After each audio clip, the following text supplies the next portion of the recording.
Welcome to NFL Imperialism. You may have seen this concept floating around YouTube, but I wanted to put my own spin on it by going through every season in the Super Bowl era and hopefully improving upon it. We simply spin a wheel with all the teams' names on it, then spin an arrow to see what direction they will take from their place on the map. Landing on another team's territory will give us that game.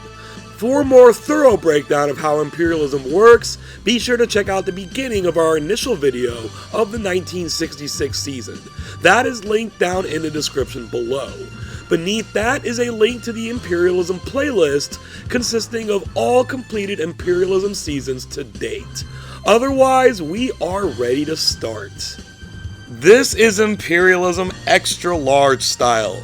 We've hit the 2005 season coinciding with Super Bowl 40, or as the Romans would say, Super Bowl XL.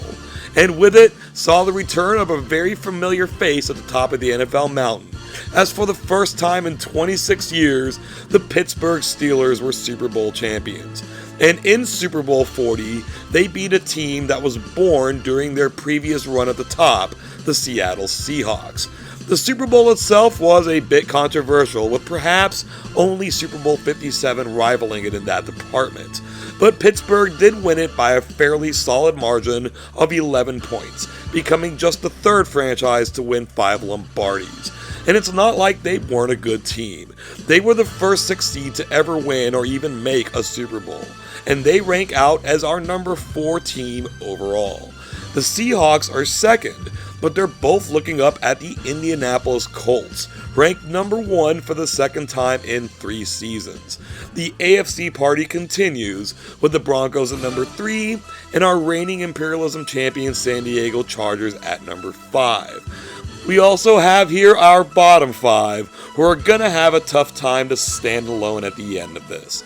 It's time to get this on the field. Let Imperialism XL commence.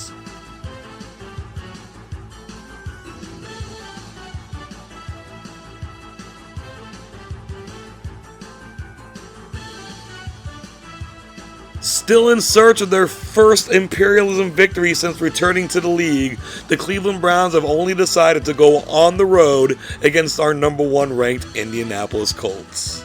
The Colts lead 7-0 with only 7 seconds left in the quarter. Peyton Manning has all day in the pocket, takes a deep shot to running back Edgerrin James, makes the catch, gets away from his defender, and he's going to get all the way into the end zone for the 74-yard touchdown. That makes this game 14-0. The Colts coasted the rest of the way, coming away with a 17-3 victory. The Colts did all their damage in the first quarter, and it was plenty enough to get the win. They will take over the Cleveland Browns territory, and they now share the state of Ohio with the Bengals.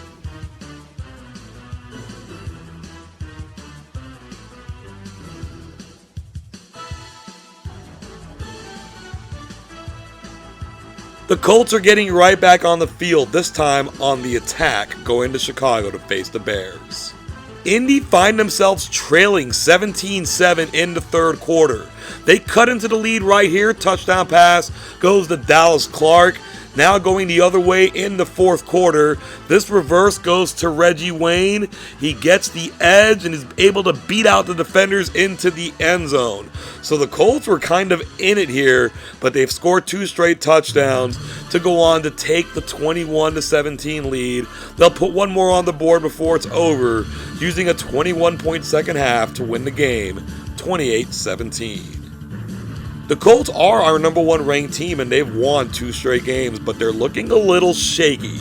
That said, they do take over the territory of the Chicago Bears, and they're the only team that's won a game this season so far.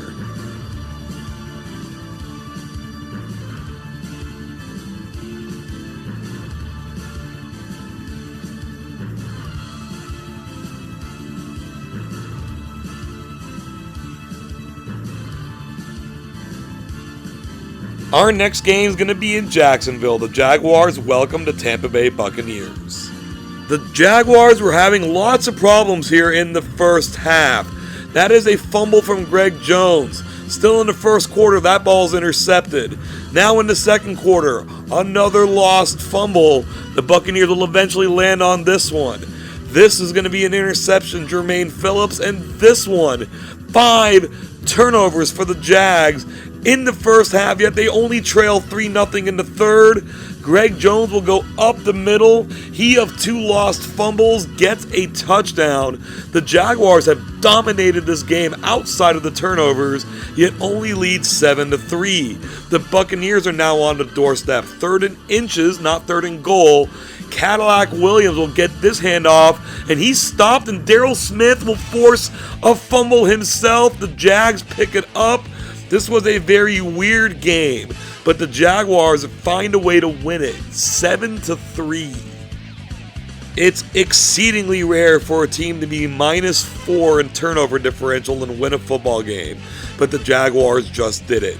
They will take over the Buccaneers' territory, and a game like this may inspire them to do well going forward.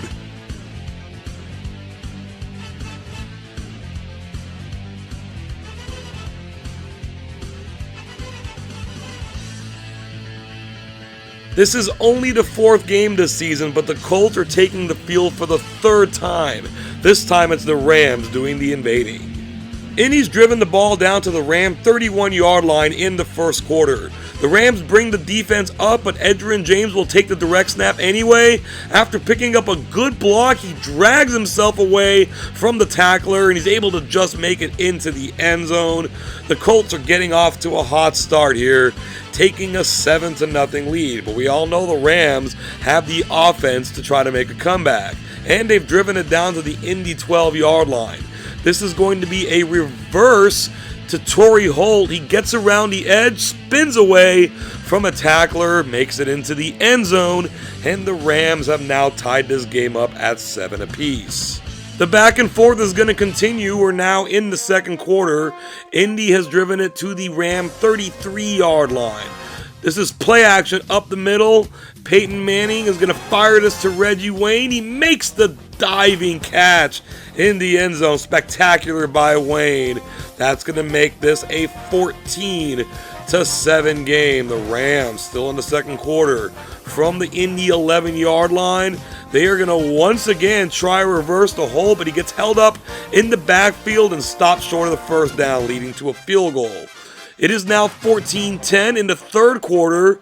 Mark Bulger will find Torrey Holt traditionally, making the catch in the end zone, and now the Rams have jumped out to a 17-14 lead. They have the ball again.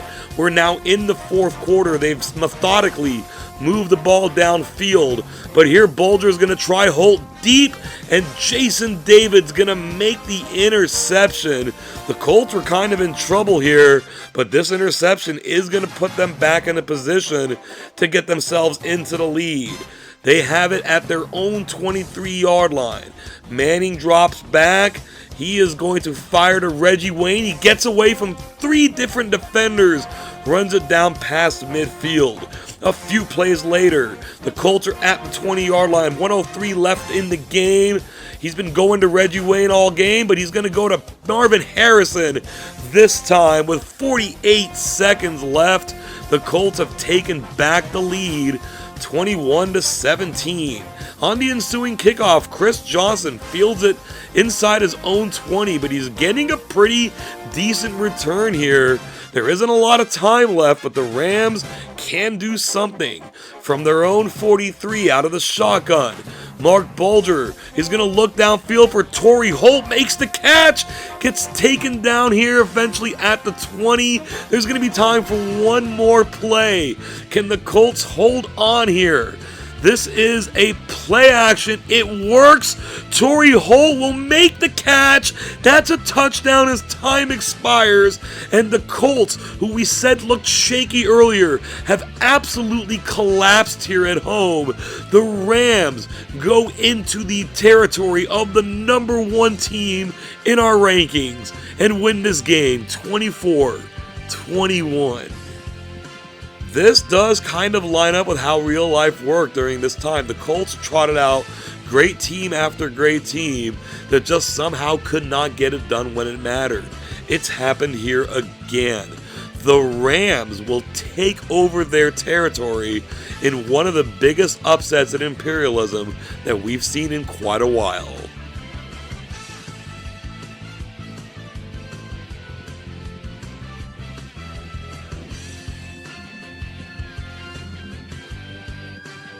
The Baltimore Ravens are set to take the field in Philadelphia against the Eagles. With the Cleveland Browns now eliminated from the game, we have put the Ravens back into their uniforms.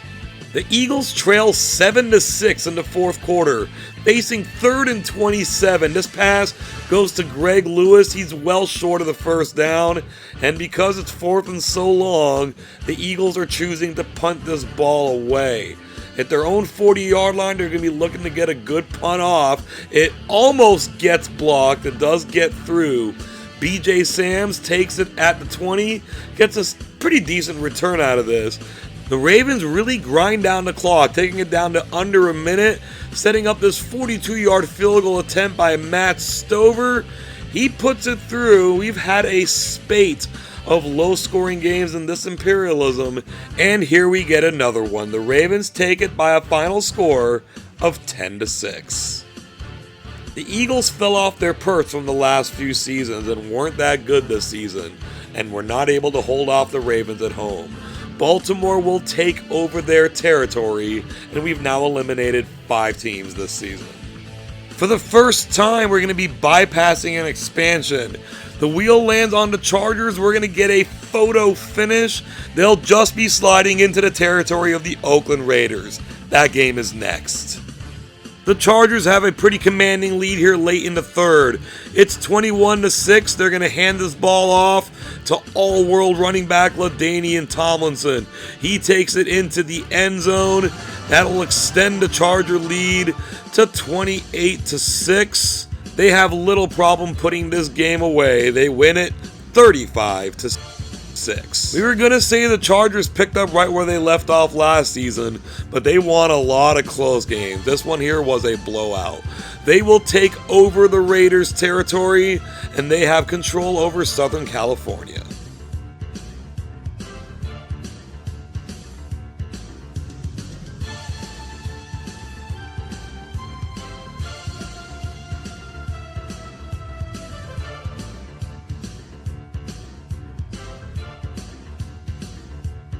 The Chargers are getting right back on the field in a game they had a little trouble with last season. They're heading to Arizona to face the Cardinals. They're having less trouble this time. It's 21-3 at the edge of the goal line. LaDainian Tomlinson got them there. Lorenzo Neal will take it in the rest of the way. The Chargers extend their lead out to 28-3. The Cardinals offense woke up after this way too late. The Chargers win 38-24. Back-to-back games, back-to-back wins. Little problem for San Diego here. They will take over the Cardinals' territory and push them off the map. We'll get back to this wheel. It's going to be landing on the Seattle Seahawks. They're heading to the west, and from where they are now, that's going to hit the territory of the San Francisco 49ers. These are the darkest of days for the 49ers. The Seahawks have 4th and 1. They're going for it. Who needs 1 yard when you can get all the yards? That's a deep touchdown pass to Bobby Ingram, pushing the Seahawk lead out to 21-3. We've got another blowout on our hands here. The Seahawks completely stymie the 49ers, winning this game 35-3. Seahawks 49ers has generally been one-sided in Imperialism, but now the Seahawks are in control. They will take over the 49ers territory, and between them and the Chargers, the West is down to 2 teams. We're heading from the west all the way to the southeast. The Jaguars have been chosen. They're going to head north, slightly northeast, but not far enough away to hit the Atlanta Falcons. That's going to be our next game. Atlanta has a 2nd and 20 backed up at their own 6-yard line. The draw play goes to Warwick Dunn. He knives his way through the defense, picks up the first down. What an incredible play there. He will then catch this pass, get out past the 40, pushing it down inside the 30. We switch sides into fourth quarter. It's Warrick Dunn again off left tackle, takes it all the way in for the touchdown. Dunn said, "Get on my backs, let's ride." The Falcons have gone ahead 24-14, and they dominate the rest of the way. The Jags fell apart. Atlanta wins 38-14. It was indeed a close game throughout, but in that fourth quarter, Atlanta took complete control. They will also be taking over the Jacksonville Jaguars territory, and they extend through Florida, except for where the Dolphins sit waiting. The Falcons were pumped up about winning that game, so they want to get back on the field. They're going to have to go on the road this time, but it's a bottom 5 team they're going to be facing, the Tennessee Titans. In the second quarter, the Falcons are in the red zone. It's third down. The pitch will go to Warrick Dunn. We've seen what he can do. He somehow stays in bounds there. The refs call him in. That's a touchdown. Atlanta gets ahead 14-3. They didn't wait quite as long in this game to take control like they did in Atlanta. They win it 38-3. And somehow the Titans led this game 3-0 in the first quarter. The Falcons have no problem taking them off of the map, and they're pushing their territory now into the Midwest.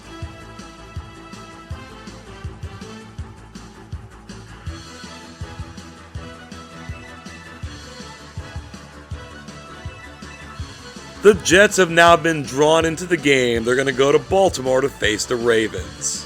The Jets cling to a 14-10 lead in the fourth quarter. From the 27-yard line, Brooks Bollinger fires a pass to Lavernius Coles, makes a diving reception in the end zone to give the Jets a 21-10 lead. Baltimore moves the ball all the way down to the 4-yard line, but have been pushed back to 4th and goal from the 16.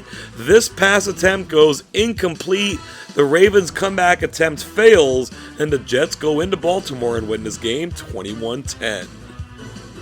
On their first try, the Jets claim a victory in this season's Imperialism. They will take over the Baltimore Ravens territory, and they now own Maryland and Eastern Pennsylvania to go along with South Jersey.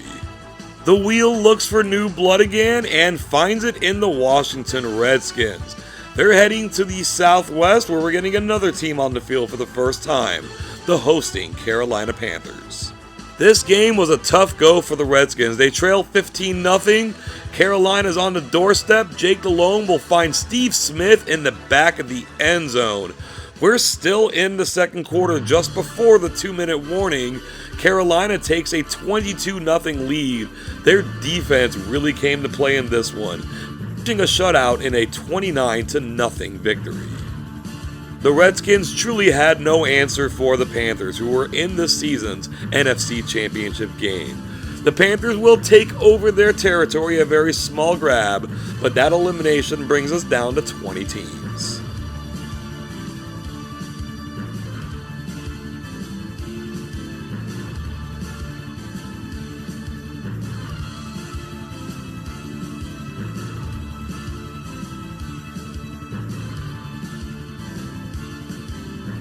The New York Giants have been drawn into the game. They're heading to Buffalo to face the Bills.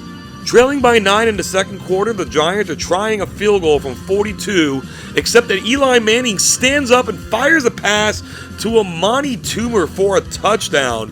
What could have been a 14-8 game is now 14-12. The Giants have now flipped it and lead by 5 points with the ball. Tiki Barber will go up the middle, cut it out to the right, and get into the end zone. That fake field goal certainly turned things around for the Giants. This puts them out ahead 33-21, and 33-21 is where we're going to end it. The Giants win. Going into Buffalo certainly wasn't a problem for the Giants. They win this game, they take over the Bills' territory, and instead of just picking up New York, they've grabbed Vermont as well. Let's spin this wheel one more time. Let's get the St. Louis Rams out there, take them to the Southwest, and they're going to find their way to their in-state rivals, the Kansas City Chiefs. This might be a defense optional kind of game. It certainly started that way. The Rams have tied things up at 7 in the first quarter. The kickoff goes to Dante Hall. He quickly gets to the 50-yard line. He gets around the two guys in the back, and the Rams have not laid a finger on him yet. They catch him, but he breaks the plane to the goal line. Dante Hall did this so much for the Chiefs during this time. 14-7, the Chiefs take the lead. The Rams get it down to the Chief 33-yard line. Mark Bulger throws it across the middle. That's tight end Brandon Manumaleuna making the leaping catch for the touchdown, tying things up at 14. Both teams find time to score one more touchdown each in the first half. We're now tied at 21 in the second half. Mark Bulger from the Kansas City 5 finds Kevin Curtis, makes a diving catch. The Rams are leading now 28-21. It's Kansas City's turn. They've taken it down to the Ram 24-yard line. Trent Green has all kinds of time, fires to Sammy Parker. He will make the catch in the end zone, and this shootout continues. We're tied at 28 apiece. Now the Rams are on the field. They're all the way back at their own 24-yard line. Mark Bulger also has all kinds of time, goes deep to Isaac Bruce, makes the catch, and gets taken down here at the Kansas City 34. The Rams have moved it up to the 16. It's 3rd and 9. Play action up the middle. Bulger will go to Isaac Bruce. He'll make the catch. He is taken down at the 10. And the Rams are going to settle for a field goal here. In a game like this, are 3 points enough? This is going to be a 28-yard attempt. Jeff Wilkins is going to face a rush, but he gets it off, and he gets it in. So the Rams now lead 31-28. Kansas City from their own 34-yard line. We're in the fourth quarter. The Rams back up their defense. The Chiefs will throw anyway. This is going to go to Eddie Kinnison on the out, and he takes off. The Rams give chase. They don't get him down. He's inside the 10 where he finally goes down. They set up shop at the 2-yard line now. It's 3rd down. Ronnie Cruz up the middle is stuffed. So the Chiefs face 4th down, and unlike the Rams, they're going to go for it. It's a shorter distance, but they're putting the offense back out on the field. They're going to try Larry Johnson around the end. He escapes a tackler, scores the touchdown. So instead of tying this game up, the Chiefs will take a 35-31 lead. The Rams are all the way back at their own 17-yard line. Mark Bulger, the theme here is he's got all kinds of time. They go deep to Isaac Bruce. He catches it in stride, and he gets it down to about the 35-yard line. Couple of plays later, from the 27, the pitch will go to Steven Jackson. He hasn't done much today, but he does a lot here. He steamrolls a guy and scores the touchdown. With a minute 36 left, maybe the Rams scored too early, but they're in the lead 38-35.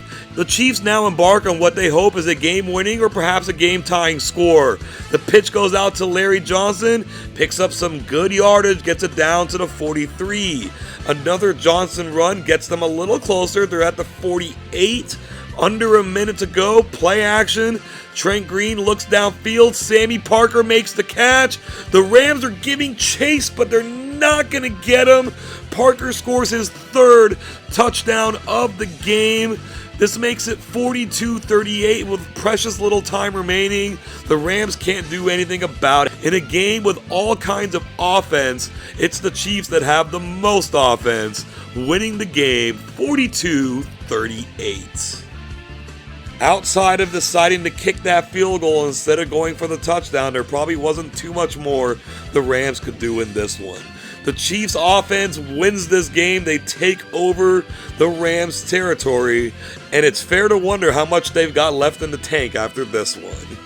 The wheel, however, will not relent. It will land on the New York Jets, and after expanding into Delaware earlier, they're heading in to face the Giants. Now, for all the Jets and Giants games we've had throughout Imperialism, this one is probably for the most land. What it wasn't, though, was the most competitive. The Giants already lead 14-0. The rec snap to Tiki Barber.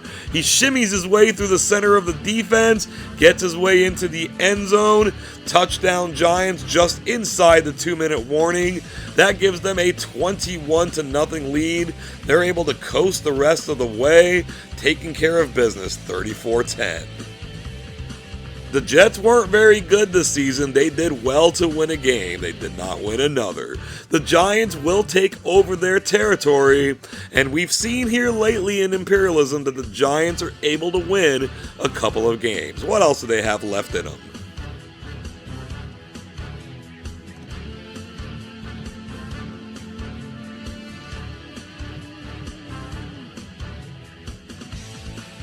The Kansas City Chiefs are getting back on the field. This time, they're welcoming the invading Packers. Yet, the Chiefs weren't all that welcoming. They lead by 8 late in the third quarter. Trent Green will find Eddie Kennison in the end zone, gets between two defenders to make the catch. That will extend the Chiefs' lead to 28-13. Their defense certainly performed better in this game than they did against the Rams. They take this one over the Packers by a score of 35-13. The Chiefs certainly had their way in that one. They will take over the Packers' territory, and we've now eliminated half the teams in 2005 Imperialism. Who will be the next team eliminated? The Miami Dolphins have nominated themselves as a possibility. There's only one place for them to go, to Atlanta, to face the Falcons. The Falcons came out firing in the first half, specifically Michael Vick. He throws a touchdown pass first to Warwick Dunn, then to Brian Finneran. This one goes to Michael Jenkins. In the midst of all this, the Falcons added a field goal as well. They have a commanding 24-0 lead. Now the Dolphins get a touchdown before the half and enter the third quarter down 24-7. From the 3-yard line, Gus Frerotte looks toward the back of the end zone, and his tight end Randy McMichael awaits there for the touchdown reception. Miami has added a field goal. This is only a 7-point game. 24-17, Atlanta has it at their own 20-yard line. We're now into fourth quarter, and the aerial show will continue. Michael Vick finds Jenkins in stride. He's going to take it down inside the 20 to the 18-yard line. 62-yard gain. On the very next play, Warwick Dunn will take the pitch, adding to his touchdown reception from earlier, giving the Falcons some breathing room. It's 31-17. Now Miami's gotten the ball back, and they've slowly but surely moved the ball down inside the 1. From the shotgun, Gus Frerotte immediately takes off and is going to run it in himself. So the Dolphin comeback is still alive. From 24 down to just 7.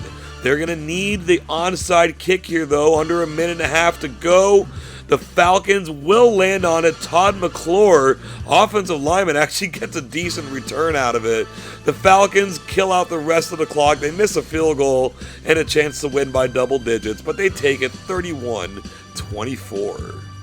Dolphins-Falcons was a game we saw all the time in early Imperialisms. That is until the Buccaneers and the Jaguars got in between them.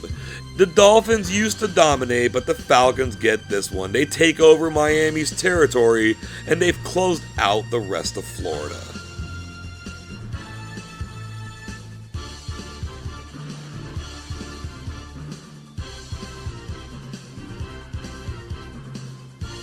Our reigning Imperialism champion, the San Diego Chargers, are heading into the territory of the Denver Broncos. This is a top 5 matchup. The Broncos started this game hot and never relented. They lead 14-3 in the second quarter. From the 9-yard line, Jake Plummer has plenty of options. He finds Rod Smith at the edge of the end zone. He need just turn around and be in the end zone. That's a touchdown. The Broncos get ahead 21-3. San Diego tried to come back, but Denver thwarted them at every step. They win this game 31-16. 2005 will not have a repeat Imperialism champion. The Broncos take over the Chargers' territory, and they're just left with the Seahawks out west. Our push to the end of this season continues. The wheel lands on the Detroit Lions, and in a rare occasion for them, they're completely surrounded. They've got to go to Kansas City and face the Chiefs.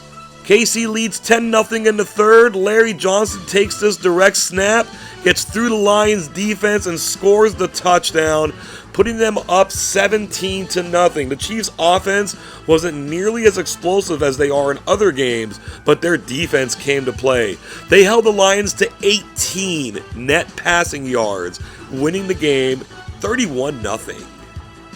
The Lions have been having a rough go of it lately, and it's probably going to stay that way for a little while longer. The Chiefs will take over their territory, adding the state of Michigan to their land.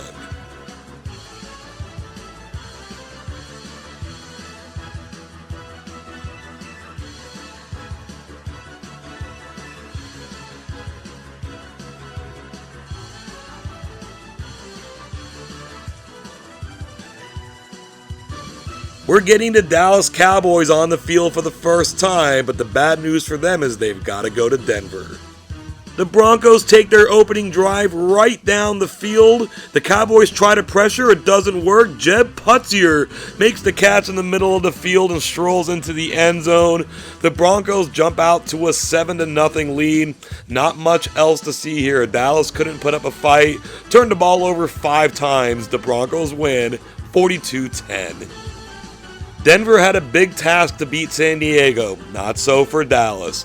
They will take over the Cowboys' territory, and by the looks of it, they do have the largest land in the nation. 20 teams have now been eliminated. The Carolina Panthers will look to avoid that fate as they travel to Cincinnati to take on the Bengals.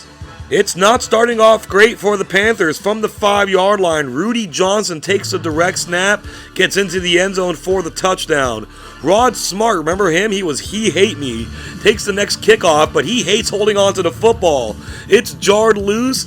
The Bengals pick it up, run it back to the 20-yard line. And on the very next play, Carson Palmer finds Chad Johnson for the touchdown. The Bengals have jumped out to a 14-0 lead. Later in the game, it's 14-9. The Bengals are backed up, 3rd and long. This handoff goes to Rudy Johnson. He's quickly swallowed. Chris Gamble rips the ball loose. Mike Rucker will pick it up and run it back in for the Panthers. They now have their first lead of the game at 16-14. They get the ball back with the lead in the 4th quarter from the 20-yard line. On 3rd down, Jake Delhomme looks downfield. Kerry Colbert will make the catch, and the Panthers have now jumped out to a 2-possession lead at 23-14. And after withstanding that 14-0 first quarter, the Panthers come away with that 23-14 win. The Bengals put themselves in a great spot to win this game, but the Panthers were too strong the rest of the way. Carolina takes over Cincinnati's territory, and with our next elimination, we'll be down to just 10 teams. This next spin of the wheel is going to be giving us the Houston Texans. They had a fun little expansion into Arkansas, and they're hitting that space again. But if we back up from the map, we see that it's going to go through Arkansas and hit the territory of the Kansas City Chiefs. The Texans will once again take the uniforms of the Buffalo Bills. Houston's playing hard like always, but the Chiefs lead by 6. Trent Green finds Eddie Kennison for this touchdown to push that lead up to 27-14. The two teams go at it in the 4th quarter. They each score a touchdown. The Chiefs come up with the 34-21 victory. The Texans boast many moral victories in Imperialism, but have yet to get an actual one. The Chiefs take over their territory, and they have quite an odd-looking landmass. Michigan, the top of Ohio, Arkansas through the bottom half of Texas. With just 10 teams remaining, it looks like we're finally getting the champs onto the field. The Pittsburgh Steelers head to the northeast, where they're going to face off with the New York Giants. Pittsburgh's been in control for most of the game. In the 4th quarter, they lead by 11. From the 4-yard line, Ben Roethlisberger is going to take it in himself to extend the lead to 35-17. The Giants tried staying close to the Steelers, but they were always held off, and then they pulled away in the 4th quarter. Pittsburgh wins this game 35-17. It took a while for Pittsburgh to get onto the field, but once they did, they put their stamp on it. They will take over the Giants' territory, and they're the last team left in the Northeast, except for those pesky Patriots. Let's get back to this wheel. It's going to select the Seattle Seahawks. That's going to send them to face the Broncos. Denver's already taken out a top 5 team. Can they take out another one, the NFC champions at that? Let's play this game. Seattle has it at their own 20-yard line. We're still in the first quarter. Sean Alexander will take the handoff, break a tackle, drag someone else, picking up big yardage, breaking more tackles. Alexander's a man possessed. They get him down near the 40-yard line. A couple of plays later, they're now set up at the Denver 25. Alexander will go up the middle, break 2 more tackles, and get his way into the end zone. What a drive there by Sean Alexander. This game is now 7-0 Seattle. They are going to be getting the ball back here, and they're also again at the 25-yard line. Heading the other way in the second quarter, this dump-off pass goes to Alexander. He'll pick up the first down, but the Seattle drive is going to stall from here. Josh Brown comes out to kick the short field goal. They lead now 10-0. Denver needs to get something going. They're right at midfield, 2:16 left in the half. Jake Plummer has time in the pocket. He's going to throw deep to Rod Smith. He will make the diving catch over the leaping defender. What a play there. On the next play, the wide receiver screen will go to Smith. He'll take it in the rest of the way. So Denver's put themselves back into this game. We'll head into the half with Seattle leading 10-7. Denver has the ball in the third quarter. They're set up at Seattle's 34. Plummer looks for Ashley Lee. It's overthrown. Michael Boulware will make the interception. That's only going to lead to a field goal, though, so it's now 13-7. Denver's going to try again. They're just inside the 40-yard line. Not a lot of time left in the third quarter. Plummer goes deep to Jeb Putzier. He goes up, makes the catch. He's taken down at the 2-yard line. From here, Denver has first and goal. Jake Plummer will actually drop back to pass. A quick pass to Rod Smith. Bodies the defender, scores his second touchdown with the extra point. Denver now gets into the lead, 14-13. Seattle has driven the ball to Denver's 27. We're in the fourth quarter. Hasselbeck starts to scramble, instead flips it across the field to Alexander, who picks up some good yardage down to the 13. They're now facing 3rd and 5 from the 8-yard line. This run up the middle is immediately blown up, and because it's 4th and 8, Seattle will take the safe option here, kick the field goal. Smart option as well, it will give them the lead. From 29 yards out, Josh Brown faces no pressure, puts through his 3rd kick of the game. Seattle leads 16-14. We now have a minute remaining. Denver at their own 39. Draw play goes to Tatum Bell. He's able to get it to midfield. Denver only needs 3 here, but they have a bad 1st and 2nd down. It's now 3rd and 16. Plummer facing the pressure, gets rid of it quickly. It's incomplete, so it's 4th down, 18 seconds to go. They got to get the first down if nothing else. Plummer is going to look across the middle to Putzier. He runs and gets the first down, but that play took too much time. That clock has expired, and the Seahawks travel to Denver and come out with the razor-thin 16-14 victory. Seattle was stuck settling for field goals, but the Broncos just couldn't take advantage. Seattle will take over their territory, and they are undisputed kings of the West, and they have by far now the largest piece of land in the nation.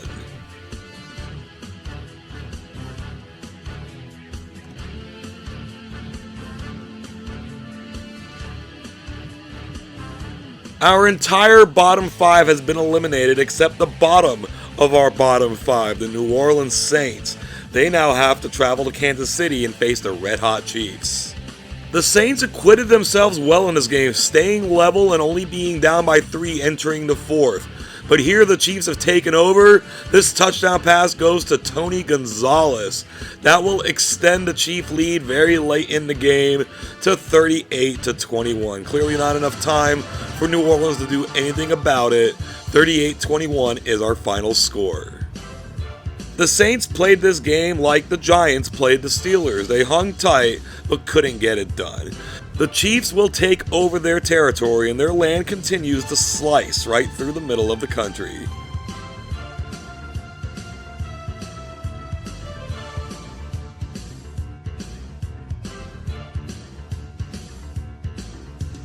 The Vikings have gotten accustomed to making late entries, and here they do so again.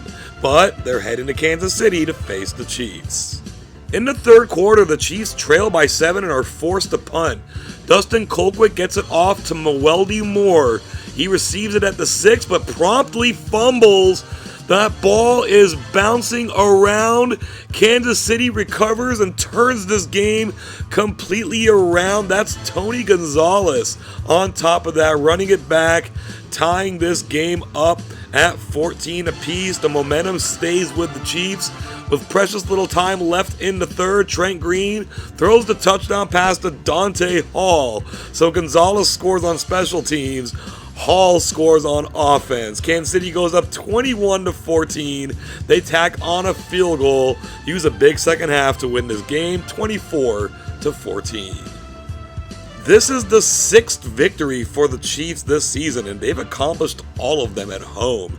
They will take over Minnesota's territory. They continue to gobble up land, and they seem to be the main target for just about every other team now on the map. We called out the Chiefs for playing every game at home so far. Now they're going to hit the road. The arrow sends them east, slightly southeast, either way into the territory of the Atlanta Falcons. This could be a big test. And the Chiefs will come out swinging. They're facing 3rd and goal at the 5-yard line. The O-line picks up all the pressure. Trent Green casually finds Tony Richardson for the touchdown. Kansas City goes into Atlanta and jumps out to a 7-0 lead. Here come the Falcons. They now are inside the 10-yard line, 1st and goal. Michael Vick quickly scans the field and finds Roddy White for the touchdown. So, just like that, we're tied up at 7 apiece. And with this Chiefs offense, you know they have a response. They've driven it down to the Atlanta 13-yard line. The Falcons bring the defense forward. The Chiefs are going to respond with a pass. Green finds Eddie Kennison for the touchdown. Kansas City has taken the lead 14-7. The Falcons are going to kick a field goal before the half is over. Now in the second half, it's 14-10.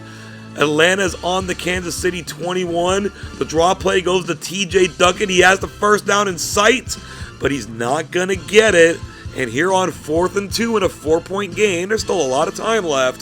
The Falcons are bringing out the field goal unit. This is a 29-yard attempt by Todd Peterson. He has no trouble knocking it through. It's a 1-point game now, 14-13. Kansas City faces 3rd and short on Atlanta's 28. The direct snap to Larry Johnson is stuffed. They get backed up a little bit. Not so far, though, that they're not going to try this field goal. This is going to be to reestablish the 4-point lead from 49 yards out. Lawrence Tynes puts it up, and it's going to hook to the right. No good. That gives the Falcons life now. They've taken it to the 18-yard line. Out of the shotgun, Michael Vick takes off. The Chiefs are flailing and cannot grab a hold of him. Vick runs it into the end zone using that athleticism. The extra point is going to make this 20-14. Only a touchdown will do now. This handoff goes to Larry Johnson. Bullies his way through the defense, gets it down to about the 23, a 19-yard gain. On the very next play, the Chiefs are going to try to keep the momentum, giving it to Johnson again, and he gets through the middle, and this time he doesn't need to run through anybody. Scores the touchdown untouched. That is the game winner. The Chiefs take this game 21-20. We did lose the end screen on this one, unfortunately, but the Chiefs certainly won the game. They are going to take over Atlanta's territory, and now that they've won a game on the road, they're 7th overall. maybe they're considered the favorite to take this. We only have 5 teams left.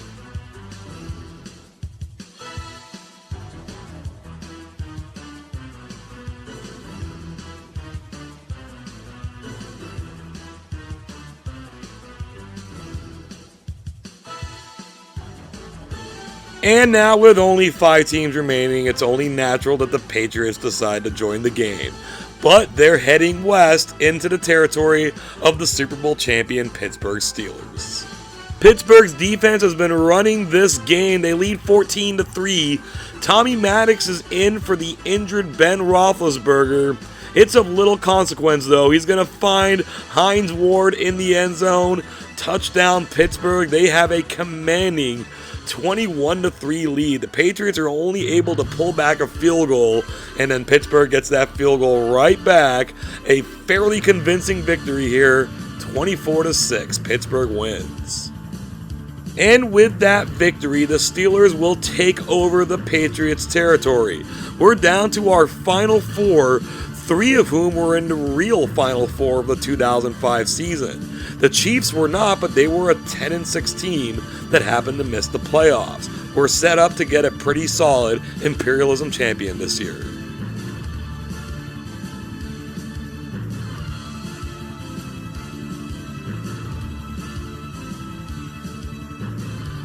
The Seahawks have the West, the Chiefs have the Central, and now the Steelers and the Panthers are going to battle it out for the East in Carolina. The Panthers have the ball at their own 29-yard line in the first quarter. Deshaun Foster goes up the middle and gets through everybody on the defense, picking up a big chunk of yards down to the 41-yard line. Now it's 3rd and goal from the 13. This is play action to Foster. Steve Smith makes an incredible diving catch in the end zone to put the Panthers up 7-0.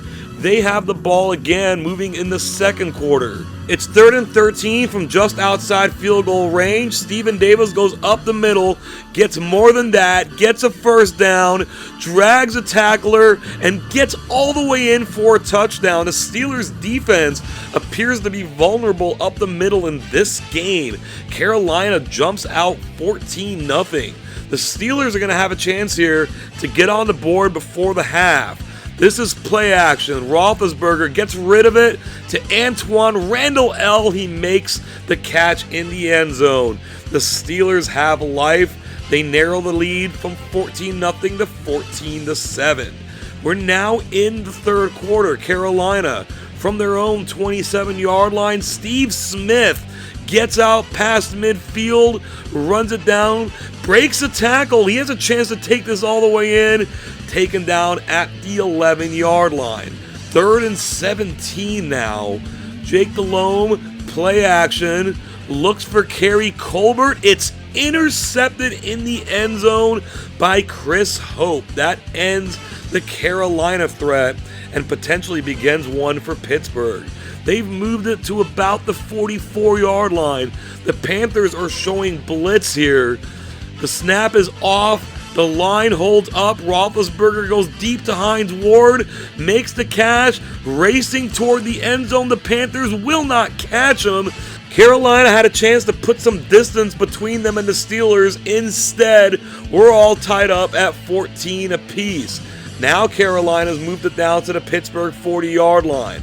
Another play action pass to Steve Smith, and he makes the catch. They take him down immediately at the 10-yard line. It is 4th down now. Carolina's forced to settle for the field goal. Casey puts it up from 33 yards. We're heading into the fourth quarter. The Panthers lead 17-14. Pittsburgh's on the edge of the goal line. The give goes to Willie Parker. He's held up. Jordan Karstens forces the ball loose. Julius Peppers picks this up, and he's racing down the field. He's past midfield. Pittsburgh's giving chase, and they finally get him down inside the 30. It is now 3rd and 2. Carolina has a chance to put it away again. Deshaun Foster has stopped short of the first down, and they're going to bring out Casey for the field goal, taking the very safe play here instead of trying to score and make us a 2-possession game. From 23 yards out, Casey misses the kick, and now Pittsburgh has new life from their own 20-yard line after the missed kick. This is play action. Across the middle to Hines Ward. He'll make the catch, pick up about 15 yards after. Half the yardage they need, they've picked up. That's for a touchdown. A field goal would, of course, tie it. With time ticking away, Roethlisberger takes the short pass to Cedric Wilson, and it looks like Pittsburgh's going to be playing this safe as well. With 12 seconds left on the clock, they're going to bring out Jeff Reed for the game-tying field goal. From 43 yards away, the kick is up, and he will also miss. Dueling missed field goals brings us to our final score of Carolina 17, Pittsburgh 14. Despite an action-packed fourth quarter there, no points were scored. The Panthers at home survive. They take over the Steelers' territory, knocking out this season's Super Bowl champion. We have 3 teams left on the map, and the way the map is set up, the Chiefs must play in the next game. And we'll waste no time finding out who that will be against. The Chiefs are chosen, they go to the Northeast, so they're going to Carolina, and for the 3rd straight season, the Seahawks are going to the Imperialism title game. Who will they be facing? Let's find out. The Chiefs' offense is already in high gear at the Carolina 30-yard line. Larry Johnson goes up the middle, bursts through. He's being chased, but he breaks a tackle, gets it into the end zone. He's running like a man possessed on that play. The Chiefs get out to a 7-0 lead. Now their defense steps up, forcing the Carolina to punt. The Chiefs break through, almost block this. Instead, it's going to go into the dangerous hands of Dante Hall. He breaks a tackle, but then he loses possession. The Panthers get on this fumble and run it back. We've got a big man touchdown from offensive lineman Tootin Reyes. And the Chiefs have done everything right in this game but one thing, and we're tied at 7. The offense looks for redemption. Carolina backs the defense up. Trent Green's going to throw anyway. This is a dump off to Larry Johnson. He picks up a lot of good yards on this play as well, leading to a Chief field goal. Carolina responds with a field goal of their own. We're now at 10-10 late in the 3rd quarter. Trent Green looking downfield, squeezes in a perfect pass to fullback Tony Richardson, who survives the hit. Kansas City now leads 17-10. The Panthers have yet to find the end zone on offense, and it's 3rd and 22. Jake Delhomme floats a pass over the defender. Steve Smith makes the catch in stride. They give chase, but Steve Smith is a Houdini. A spectacular play all around. The Panthers get their first offensive touchdown, 68 yards, tying the game at 17. Kansas City's on the move now. Trent Green looking downfield. He's going to find Eddie Kennison, makes the catch and picks up a good 20 or so yards after the catch. They're in field goal range, but you know they're smelling the end zone. On the next play, Green looks for Tony Gonzalez, but he overthrows him, and it's intercepted by Chris Gamble. Another huge play for him. The Panthers slowly move the ball down the field. They're at the Kansas City 39-yard line. This pass is going to Chris Mangum. He'll make the catch, run it down inside the 20, and with time ticking away, they're going to bring out Casey, a potential game winner from 36 yards out. He rushes the kick, but makes it anyway. And for the 2nd straight game, the Panthers at home win it by exactly 3 points, 20-17. And with that victory, they advance to the Imperialism title game of 2005 against the Seattle Seahawks. This is our 40th Imperialism, and it's the first time the title game is being held between two teams who played in the conference championship game during the real regular season. Seattle has lost the last two, looking to redeem themselves. The Panthers have been once before, have never won this championship, looking to redeem themselves. We've got a game coming up. We just got to find out where it's going to be. And only the wheel can tell us that it will land on the Seahawks. So they're going across the country to face the Panthers in Carolina. Imperialism 2005 is on the line. Carolina gets the ball first, moving it down inside the Seattle 30. Deshaun Foster picks up where he left off in the Pittsburgh game, running right up the middle, and they stop him at the 1 yard line. A loss on first down leads to this second down play. Jake Delhomme's going to find Steve Smith for the game's opening score. At home, Carolina gets ahead 7-0. Seattle will now take their turn. They're at their own 35-yard line. Sean Alexander goes up the middle, breaks a tackle. Carolina takes a terrible tackle attempt, and off Alexander goes. He breaks another tackle. This winds up being a 60-yard run down to the 4-yard line. On the next play, Alexander will take it in himself. Seattle said, hey, we can run the ball too. That ties this game up at 7 apiece. It's now Carolina's turn. They have it at their own 18-yard line. This is play action. It works. Steve Smith makes a diving catch, gets up and runs with it, but D.D. Lewis, the linebacker, forces the fumble. Seattle picks it up, and that's going to lead to a field goal. Carolina has it trailing 10-7 at midfield. Another play action. Delhomme looks for Kerry Colbert, but that's intercepted by Andre Dyson.